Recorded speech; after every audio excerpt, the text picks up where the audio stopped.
Assalamualaikum warahmatullahi wabarakatuh. Saya Ahmad Rizal Habibi dari kelas B21 akan menjelaskan pembuatan multimedia pembelajaran untuk pendidikan agama Islam. Tujuan presentasi yaitu membahas pembuatan multimedia pembelajaran untuk mata pelajaran pendidikan agama Islam mencakup lesson plan, pengembangan perangkat, hingga evaluasi efektivitasnya. Komponen multimedia dan tujuan pembelajaran. Komponen multimedianya yaitu yang pertama visual berupa animasi 2 dimensi atau 3 dimensi, video interaktif, dan gambar infografis. Yang kedua audio berupa narasi, efek suara, musik latar. Yang ketiga interaktivitas berupa kuis interaktif dan simulasi. Tujuan pembelajaran yang pertama, memahami tata cara ibadah, contohnya sholat dan wudhu. Nomor dua, mengenal sejarah Islam, contohnya sirah nabawiyah. Dan yang ketiga, menginternalisasi nilai-nilai akhlak mulia dalam kehidupan sehari-hari. Rencana pelajaran atau lesson plan.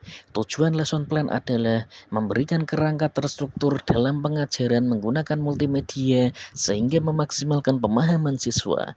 Struktur lesson plan yang pertama pembuka yaitu doa dan apersepsi yang berupa contoh video singkat tentang tema pelajaran. Yang kedua inti yaitu penyampaian materi melalui multimedia contohnya animasi atau video.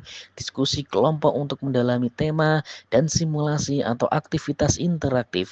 Dan yang ketiga adalah penutup yang berupa refleksi, misalnya tanya jawab dan pemberian tugas interaktif melalui platform pembelajaran.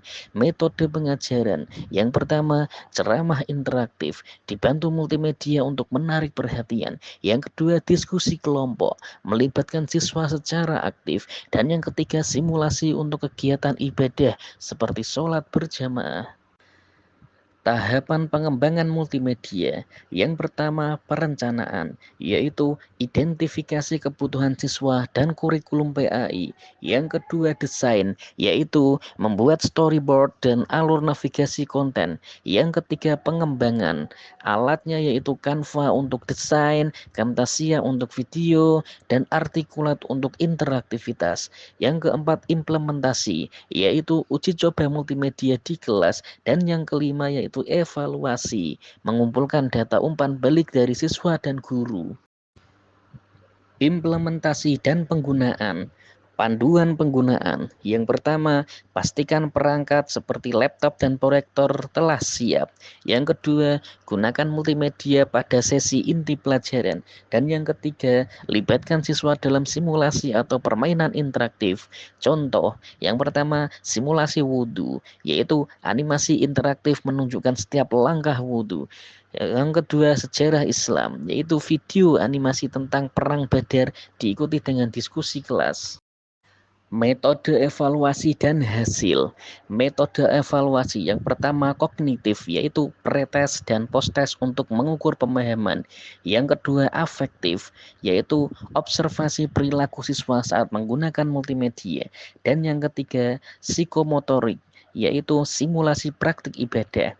Hasil evaluasi. Yang pertama keberhasilannya berupa siswa lebih antusias dan pemahaman meningkat. Yang kedua tantangan, yaitu keterbatasan perangkat di beberapa sekolah. Kesimpulan dan rekomendasi. Kesimpulannya yaitu penggunaan multimedia meningkatkan efektivitas pembelajaran PAI dengan pendekatan visual dan interaktif. Rekomendasinya yaitu menambah fitur multimedia seperti gamifikasi dan melibatkan siswa dalam proses pengembangan konten.